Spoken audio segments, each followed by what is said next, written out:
শুষ্ক বাতাস আর আরামদায়ক মিঠে করা রোদ্দুরের সকাল। নীল আকাশের দিগন্ত রেখায় কখনো ধূসর প্রান্তর, কখনো বা সবুজ অরণ্য প্রকৃতির হাতছানি। 12021 বারবিল জনশতাব্দী ছুটে চলেছে ঘাটশিলার অভিমুখে।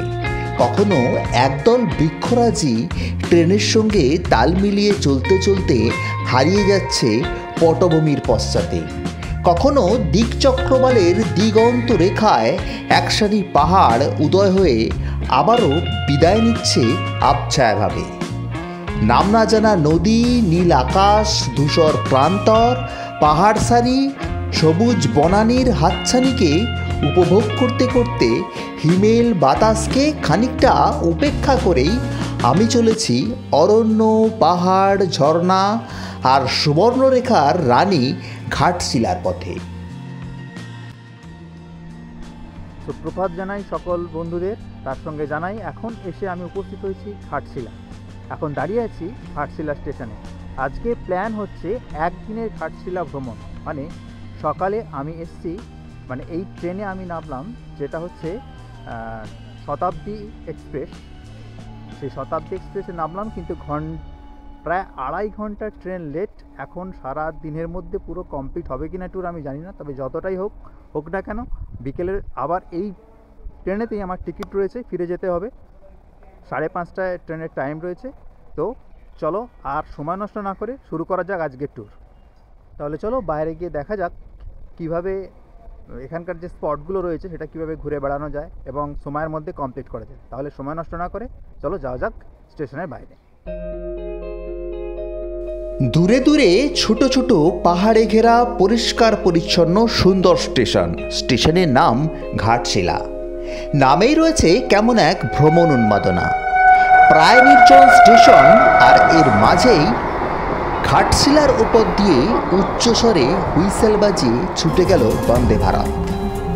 এবার পায়ে পায়ে ওভারব্রিজ পার হয়ে চললাম স্টেশনের বাইরের চত্বরে, অটো স্ট্যান্ডে, যেখান থেকে আজকের একদিনের ভ্রমণের পরিকল্পনা অনুযায়ী অটো বুক করাই প্রথম কাজ।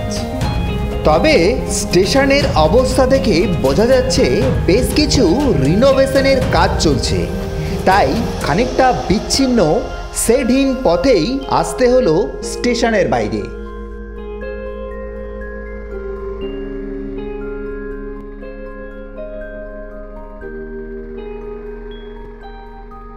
এটা হচ্ছে টোটাল অটো স্ট্যান্ড।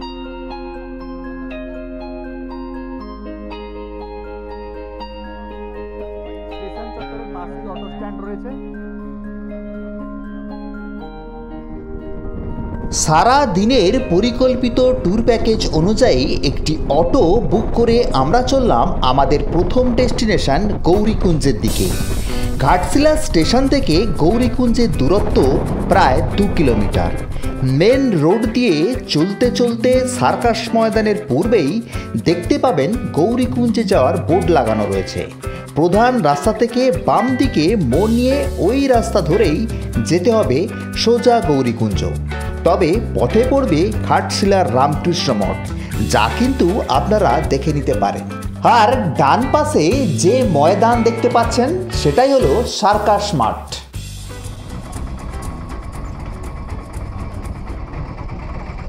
প্রথমেই এসে হাজির হলাম গৌরীকুঞ্জ, বিভূতিভূষণ বন্দ্যোপাধ্যায়ের বসত বাড়ি।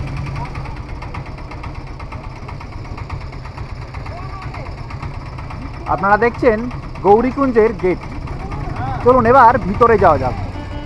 বাংলা সাহিত্যের অসাধারণ এক রূপকার, যার লেখনের গুণেই আজও বাঙালি মন শঙ্করের চোখ দিয়ে দেখে আফ্রিকার জঙ্গল, রিক্টার্সভেল্ট পর্বতমালা আর চাঁদের পাহাড়ের মতো হীরকের দেশকে।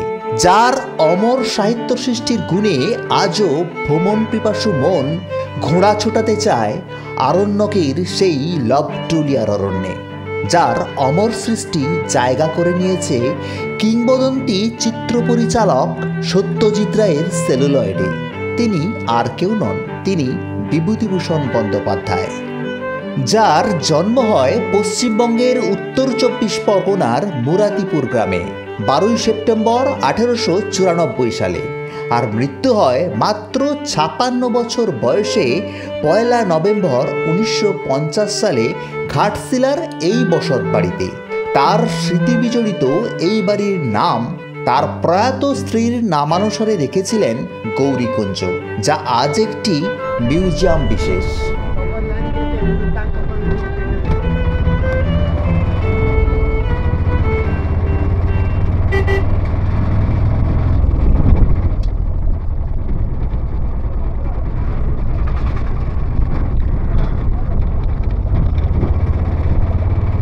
দেখুন, এখানে একটা খুব সুন্দর মন্দির রয়েছে।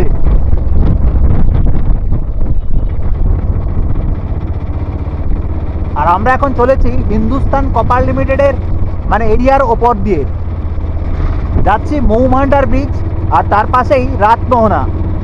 রাতমোহনা হলো আমাদের সেকেন্ড ডেস্টিনেশন। আর তার আগে আমরা দেখতে পাবো হিন্দুস্তান কপার লিমিটেডের কারখানাটা।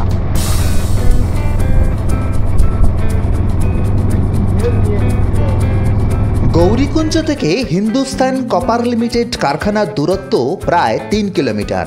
ইন্ডিয়ান কপার কর্পোরেশন লিমিটেড 1970 সালে ঘাটশিলায় একটি ব্রিটিশ কোম্পানি দ্বারা প্রতিষ্ঠিত হয়েছিল, যার মধ্যে ছিল ভূগর্ভস্থ তামার খনি, ঘনীভূতকারী কারখানা এবং বিগলিত কারক যন্ত্র। 1972 সালের 25শে সেপ্টেম্বর অ্যাকুইজিশন অফ আন্ডারটেকিং অ্যাক্টের মাধ্যমে ইন্ডিয়ান কপার কর্পোরেশন কোম্পানিটি জাতীয়করণ করা হয় এবং HCL এর সাথে একত্রীভূত করা হয়। আজ এটি ঝাড়খণ্ডের পূর্ব সিংভূম জেলার অধীনস্থ। আর সম্মুখেই আসতে চলেছে হিন্দুস্তান কপার লিমিটেডের কারখানাটা। এটা হিন্দুস্তান কপার লিমিটেড কারখানার গেট। দেখুন, এখন বন্ধ রয়েছে।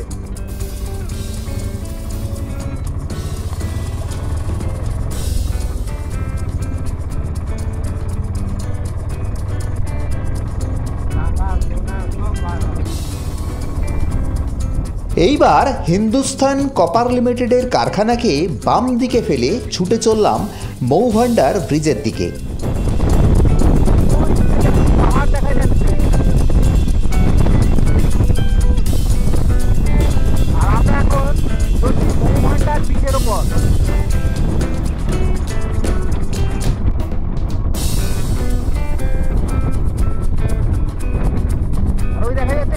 দেখুন, প্ল্যান্টটা দেখা যাচ্ছে। আর এটা সুবর্ণরেখা নদী, আর এটাই হলো মৌভান্ডার ব্রিজ।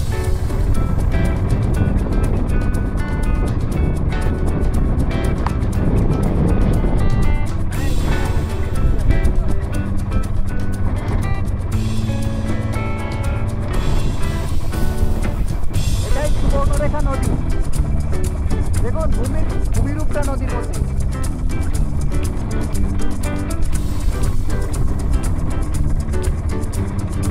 মৌভান্ডার ব্রিজ পার হয়ে ডান দিকে বাঁক নিয়ে সুবর্ণরেখার সমান্তরাল রাস্তা ধরে চললাম রাতমোহনার দিকে। মাঝের দূরত্ব প্রায় 700 মিটার মাত্র। আর আমরা এখন চলেছি রাতমোহনার রাস্তায়।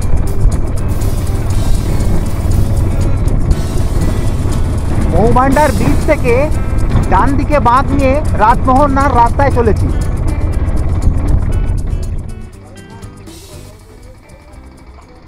এবার এসে উপস্থিত হলাম রাতমোহনায়।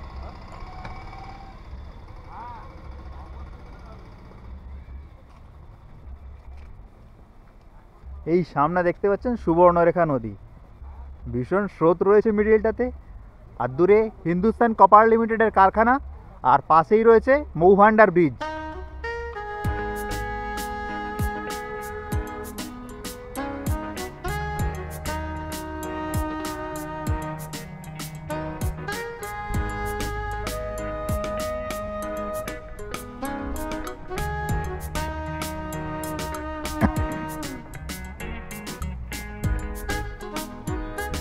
তবে নদীতে এখন জল অনেক কম রয়েছে। কেবল নদীর মিডিল দিয়ে একটা স্রোত বইছে, প্রচুর ফিস্ট হচ্ছে নদীর ধারে।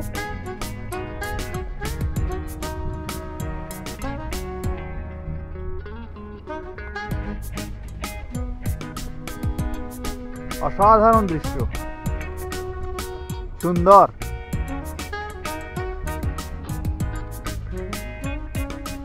আমার পিছনেই সুবর্ণরেখা নদী এবং রাতমোহনা ব্রিজ, যেটা ব্রিটিশ আমলে তৈরি হয়েছিল।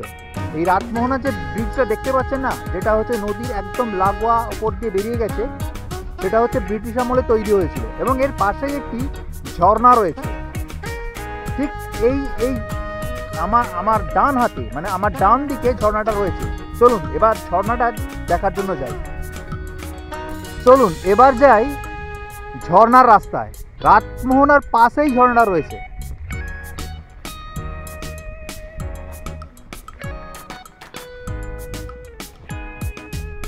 এই যে রাতমোহনা ব্রিজ, সুবর্ণরেখা নদী, মৌভান্ডার ব্রিজ, আর তার পাশে এই ঝর্ণা। দেখুন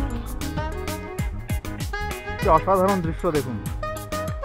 সম্মুখে যে ঝর্ণা দেখতে পাচ্ছেন তা বেশ কয়েকটি ধারায় পতিত হয়ে কিছুটা অগ্রসর হওয়ার পর সুবর্ণরেখায় মিশে গেছে। ম্যাপ অনুযায়ী এই ঝর্ণার নাম গোল্ডেন ফলস, কিন্তু স্থানীয়দের কথায় এই ঝর্ণার নাম জগ ঝর্ণা। প্রকৃতপক্ষে স্থানীয় নদী উৎপত্তিস্থল থেকে বেশ কয়েক কিলোমিটার পাথুরে পথ অতিক্রম করে এই ঝর্ণা সৃষ্টি করে সুবর্ণরেখায় মিশেছে, যা এখন আমাদের নিকট এক দর্শনীয় স্থান। পথ বেশ কিছুটা প্রস্তরময়। ঝর্ণা সৃষ্টিকারী খরস্রোতায় জল বেশি থাকলে আরও বেশ কয়েকটি জলধারা দেখা যায়, কিন্তু বর্তমানে যার সংখ্যা একটি। ঝর্ণার জল এখান থেকে বেরিয়ে এইভাবে প্রবাহিত হয়ে গিয়ে সুবর্ণরেখার সঙ্গে মিশেছে। আমি এখন দাঁড়িয়ে রয়েছি রাতমোহনার ভেঙে যাওয়া ব্রিজের ওপর। আর দেখুন নদীর জলের রং দেখুন।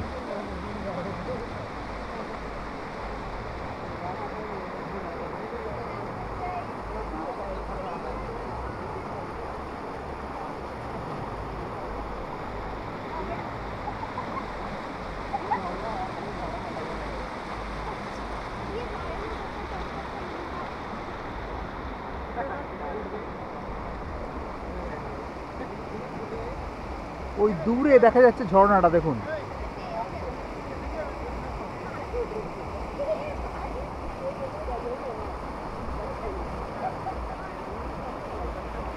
সামনেই মৌভান্ডার ব্রিজ, পাশে হিন্দুস্তান কপার লিমিটেডের কারখানা। আর এটাই হলো সেই সুবর্ণরেখা নদী।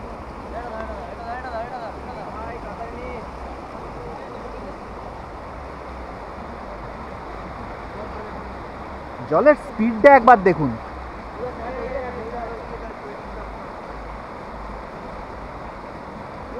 যেটাকে বলে খরস্রোতা। ভীষণ দুরন্ত এখানে নদী।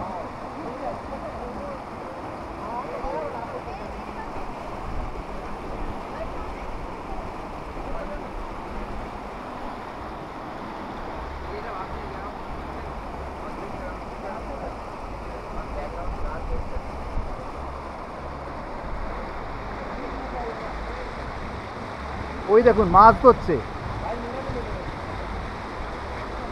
আর এক ঝাঁক পাখি উড়ে যাচ্ছে, দেখুন অসাধারণ।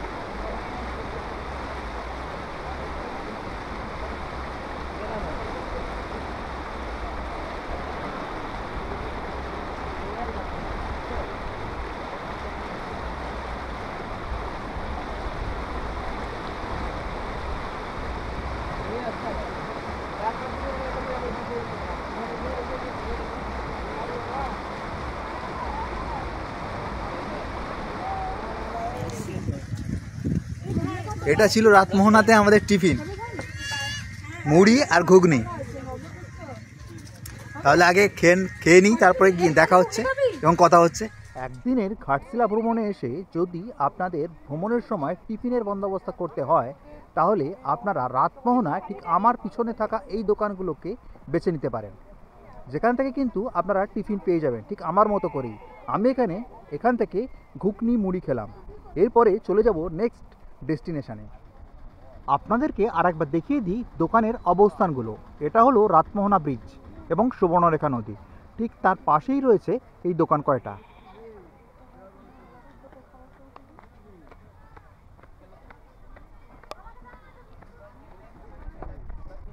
যেখানে আপনারা ইচ্ছা করলে টিফিনের বন্দোবস্ত করতে পারেন। তাহলে চলুন এবার যা যাক নেক্সট ডেস্টিনেশনে। এইবার আমাদের ত্রিচক্র যানটি ছুটে চলল রাতমোহনা থেকে পরবর্তী ডেস্টিনেশনের দিকে। কালো পিচের রাস্তার দুই পাশে লাল মাটির ফ্রেম, চারদিকে সবুজের সমারোহ, কোথাও মহুল বনের সারি, কোথাও বা পলাশের বিস্তৃত বনভূমি, কোথাও পাহাড়ি গুল্মের ছড়াছড়ি, মাঝে মাঝে রয়েছে দু একটি আদিবাসী গ্রাম, আর তার মাঝেই দিকচক্রবালের দৃশ্যপটে পাহাড় সারির লুকোচুরি। আদিবাসী গ্রামগুলোতে চোখে পড়বে তাদের ভিন্ন প্রকৃতির জীবনযাত্রা, ভিন্ন আদিবাসী সংস্কৃতি। যদিও আমার বিচারে সেখানেও ঘটেছে আদিম ও বর্তমানের সংমিশ্রণ। তা যাই হোক, সব কিছু পিছনে ফেলে আমরা চললাম সিদ্ধেশ্বর পাহাড়ের দিকে। এটা হলো আদিবাসী গ্রাম। দেখুন মাটির বাড়ি আর মাটির দেওয়ালেতে সুন্দর নকশা করা রয়েছে। চিকন করা মাটির দেয়াল আর দেয়ালে মোটা রঙের আস্তরণ, তার সঙ্গে রয়েছে বিভিন্ন রঙের নকশা। মাথায় পোড়া মাটির টালির চালের ছাউনি, একটি ছোট্ট আদিবাসী পাড়া, মাঝে মধ্যে দু একটি মহুল গাছ, কোথাও নির্ভয়ে চড়ে বেড়াচ্ছে মোরগ মুরগি। তবে রাস্তাঘাট প্রায় জনবিরল। ছোট্ট পাড়াটা পার হতেই রাস্তার দুই পাশে ভিড় করে এলো একদল বৃক্ষরাজি। কোথাও মহুল, কোথাও পলাশ, কোথাও বা শালশিমুলের হুড়োহুড়ি। যে ঢালাই রাস্তা দিয়ে আমরা চলেছি তার ডান পাশে এখন হাজির হয়েছে মহুল বন। ওই দেখুন পাহাড়গুলো দেখা যাচ্ছে।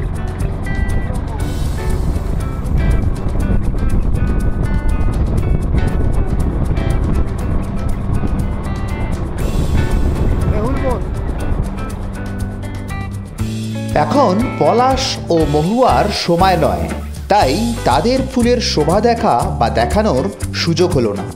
এবার মহুয়া বনকে পিছনে ফেলে সবুজ প্রকৃতিকে সঙ্গী করে আমাদের আবারও ছুটে চলা। মাথার ওপর এক ফালি নীল আকাশ ও সবুজ বৃক্ষরাজির লুকোচুরির মাঝে নিচে কালো পিচের পরিষ্কার পরিচ্ছন্ন রাস্তাটা আমাদের ঠায় সঙ্গী। রাতমোহনা থেকে সিদ্ধেশ্বর পাহাড়ের দূরত্ব প্রায় 10 কিলোমিটার, আর সেই পাহাড়ের কিছু সঙ্গী সাথীদের এখন দেখা যাচ্ছে আমার বাম পাশে।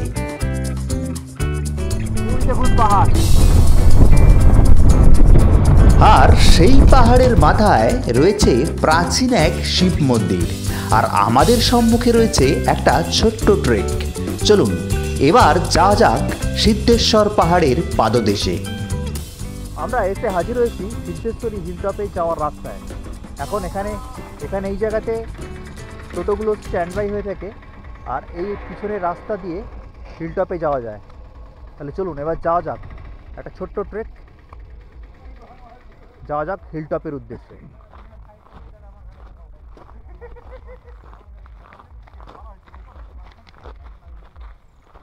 হিলটপে উঠতে উঠতে একটা কথা বলি, যেটা হচ্ছে আজকে বলাই হয়নি। আজকে কিন্তু আমি একা নই, আজকে আমার ভ্রমণ সঙ্গী রয়েছে নীলেশ। নীলেশ টাটা করো। আচ্ছা, ও আর আমি এসছি। আর আজকে এতগুলো স্পট রয়েছে, কিন্তু গাড়ি 2.5 ঘন্টা লেট থাকার জন্য জানি না কতটা কি কভার করতে পারবো। তবে চেষ্টা করছি আমরা আপনাদের কাছে সব কটা স্পটই তুলে ধরার।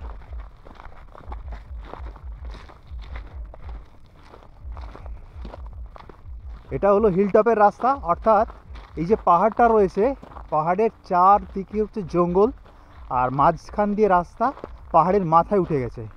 সিদ্ধেশ্বরী হিলটপ, ওপরে একটা ছোট মন্দির রয়েছে। কখনো সোজা, কখনো বা আঁকা বাঁকা পথ। রাস্তার দুই পাশে বিশেষত পাহাড়ি শাল ও শিশুর দেখা মেলে। হালকা অরণ্য আবৃত করে রেখেছে সম্পূর্ণ পাহাড়ি অঞ্চলটিকে। পথ খুব মসৃণ নয় আর খুব জনবহুলও নয়। আলো ছায়া ভরা পাহাড়ি পথে ট্রেকের মজা নিতে নিতে আমরা উঠতে শুরু করেছি হিলটপের দিকে। রাস্তার ঢাল যে বেশ খাড়াই হতে শুরু করেছে তা জানিয়ে দিচ্ছে শ্বাসের গতি, তবে ওঠার আনন্দ বেড়েই চলেছে। বেশ কষ্ট লাগছে উঠতে।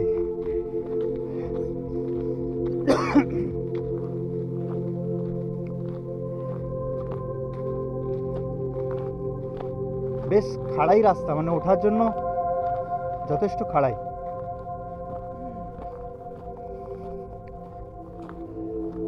দেখুন এখানকার অরণ্যটা দেখুন, খুব সুন্দর একটা অরণ্য রয়েছে, কিন্তু চারদিক সবুজ গাছগাছালিতে পরিপূর্ণ।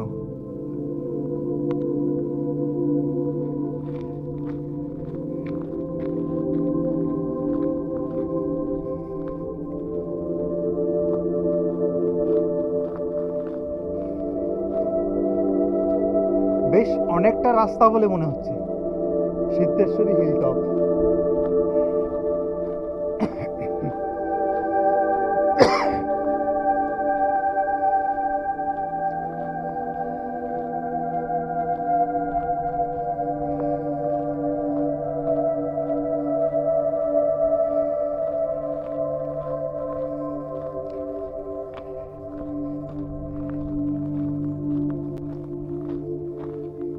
দেখুন এই জায়গাটা,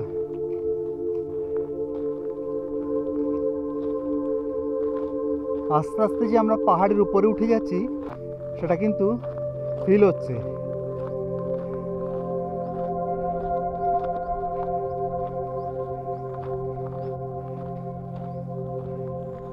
এখানে লেখা রয়েছে এখনো 460 মিটার।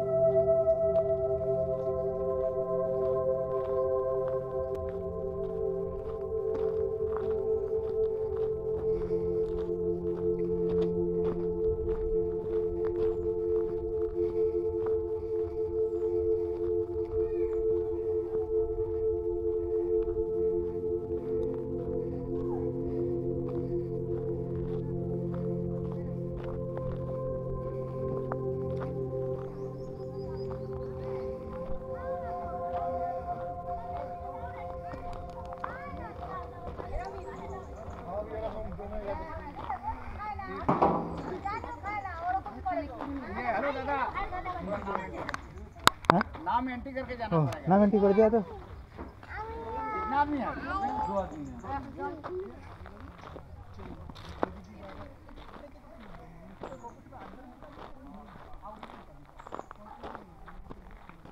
জঙ্গলের কাঠ সংগ্রহ করছে। এখনো মন্দির এখান থেকে 370 মিটার, আর এখানে রাস্তাটা তো ভীষণ খাড়াই। পূর্বে যে ঘরটি দেখলেন সেখানে ওঠার পূর্বে নাম ঠিকানা লিখে মাথাপিছু 15 টাকা জমা দিয়ে উঠতে হবে ও নামার সময় নিজে হাতে নিজের নাম কেটে তবেই ফিরে যেতে পারবেন।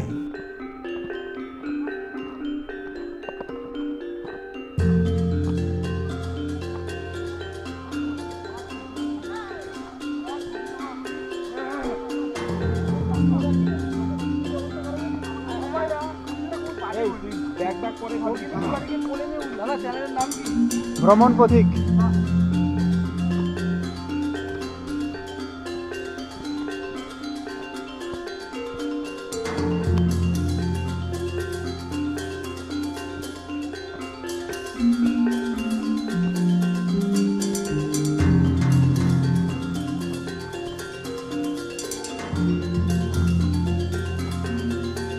রাস্তাটা দেখেছেন,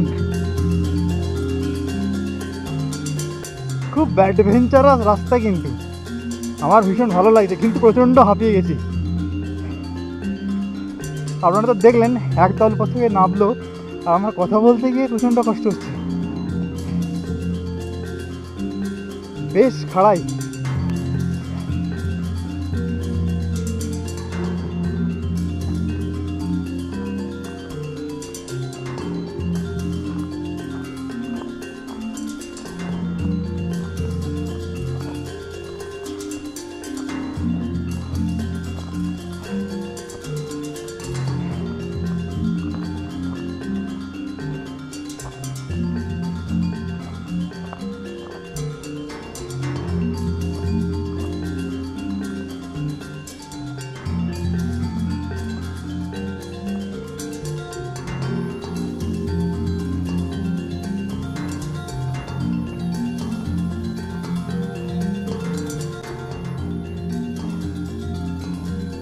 ওই দেখুন কোথা থেকে আমরা উঠে এসেছি।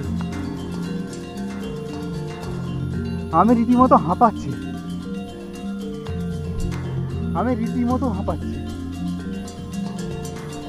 চলুন ওঠাটা শেষ করা যাক। চলে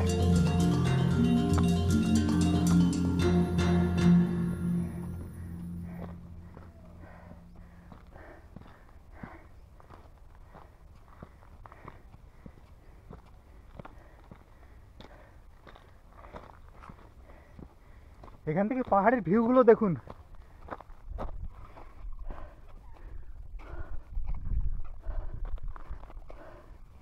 খুব সুন্দর ভিউ, কিন্তু একদম ন্যাচারাল বিউটি। প্রচণ্ড গরম হচ্ছে তো, আর হাঁপিয়ে যাচ্ছি, আর অনেকটা খাড়াই না।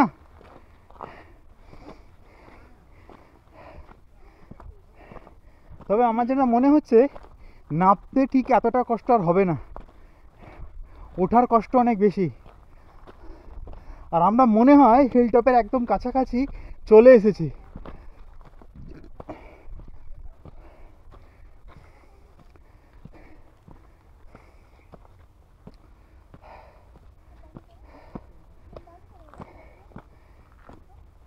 অসাধারণ, বাহ! দেখুন এই পাহাড়ের পিছনে আর একটা হিলটপ দেখা যাচ্ছে।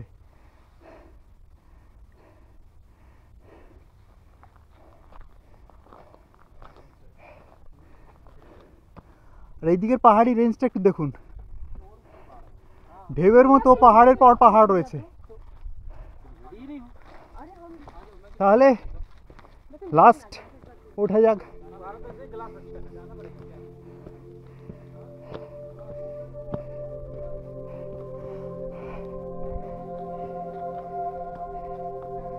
আমরা মনে হয় হিলটপে পৌঁছে গেছি একদম, তাই তো নীলেশ? এখনো খানিকটা, সত্যি কষ্টকর।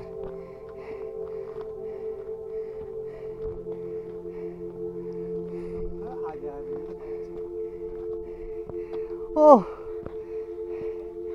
ওটাই সেই রাতমোহনা, দেখুন দূরে দেখা যাচ্ছে রাতমোহনা ব্রিজ। আর দারুণ একটা পাহাড়ি রেঞ্জ, অসাধারণ।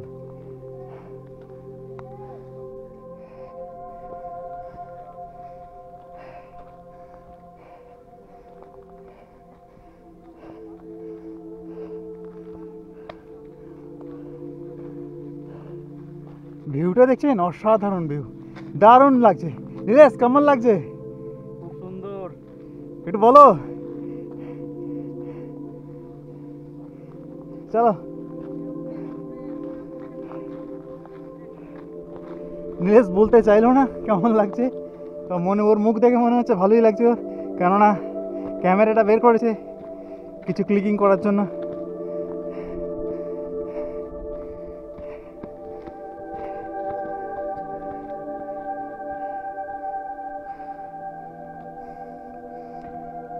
আমরা চলেছি একদম হিলটপের উদ্দেশ্যে। হিলটপ মানে পাহাড়ের একদম মাথা, যে মাথায় আকাশটা লেগে আছে, টপের লাস্ট পয়েন্ট যেখানে আকাশটা টাচ করে আছে, সেই হিলটপে। আমরা মনে হয় অনেক কম সময় উঠে এলাম, তাই না? অবশ্যই অনেক কম সময় উঠে এসেছি। রেস্ট নিইনি কিন্তু। রাস্তাটা দেখুন,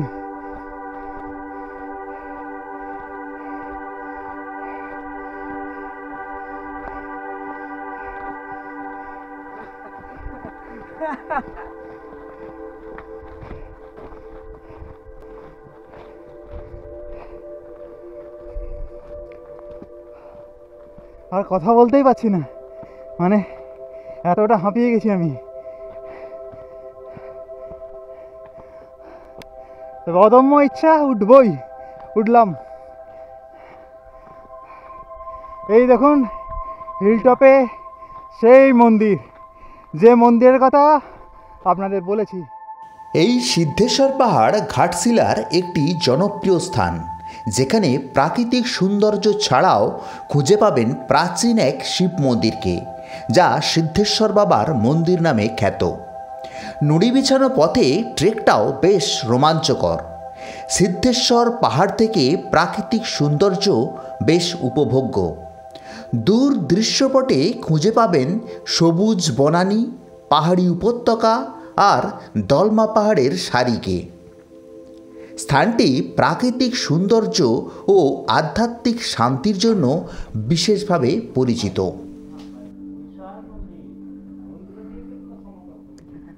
হিলটপটা একটু দেখুন।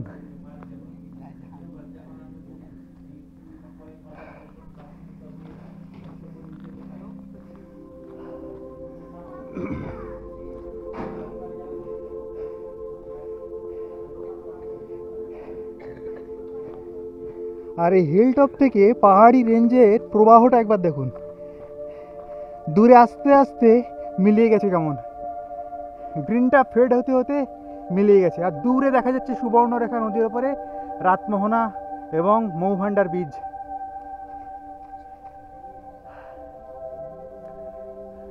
কিন্তু বাতাসে একটু ধোঁয়াশার মতো থাকার কারণে একটু আবছা আসছে, কিন্তু স্পষ্ট বোঝা যাচ্ছে। কিন্তু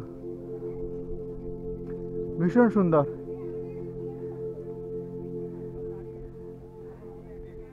পাহাড়ের উপরে এত কষ্ট করে ওঠা একদম সার্থক।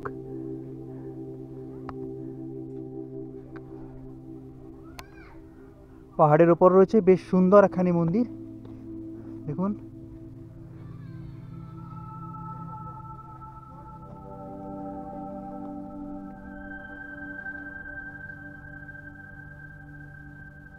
পাহাড়ের উপরটা একদম একটু সমতল আকৃতির।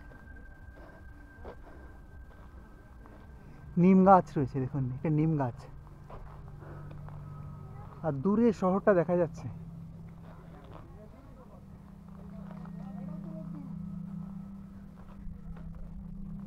তবে যে রাস্তা দিয়ে আমরা উঠে এলাম সেই রাস্তা দিয়েই আমরা আবার নেমে যাব আমাদের অটোর কাছে। তবে নাবার দৃশ্য বা নাবার ভিডিও আর করা সম্ভব নয়, কারণ নামার সময় একটু বেশি সতর্কতা অবলম্বনের প্রয়োজন রয়েছে। তাহলে এরপরে গিয়ে দেখা হচ্ছে একদম সামনে যেখানে আমাদের অটো বা দাঁড়িয়ে আছে সেই স্ট্যান্ডে।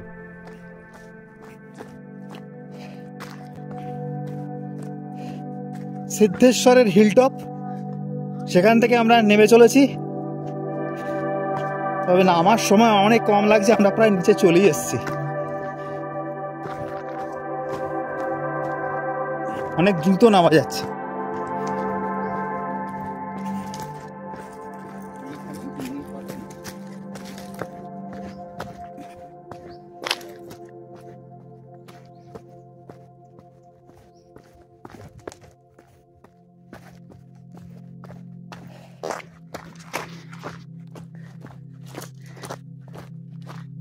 আমরা পৌঁছালাম, এটা বেস ক্যাম্প বলতে পারেন, কারণ এখানে আবার উপরে ওঠার জন্য পার হেড 15 টাকা করে নিচ্ছে। নাম লেখাতে হয়, এই যে হলুদ রুমটা দেখতে পাচ্ছেন, এখানে নাম লেখাতে হয়। আর পার হেড যতজন উঠবে 15 টাকা করে এখানে জমা দিতে হবে, তারপর আপনার ওঠার পারমিশন।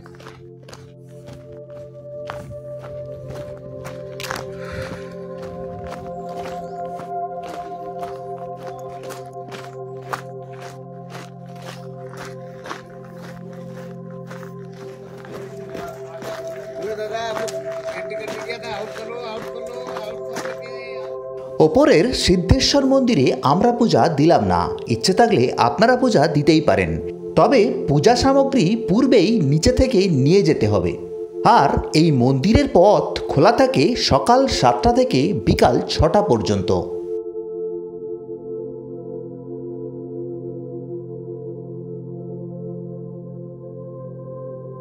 দেখুন, আমরা এবার পৌঁছে গেছি আমাদের যে অটোটা যে জায়গায় স্ট্যান্ড বাই করা আছে সেখানে। এই দেখুন, আমরা চলে এসেছি। খুব কম সময়ের মধ্যে এলাম, কিন্তু উঠেছিও খুব কম সময়ের মধ্যে।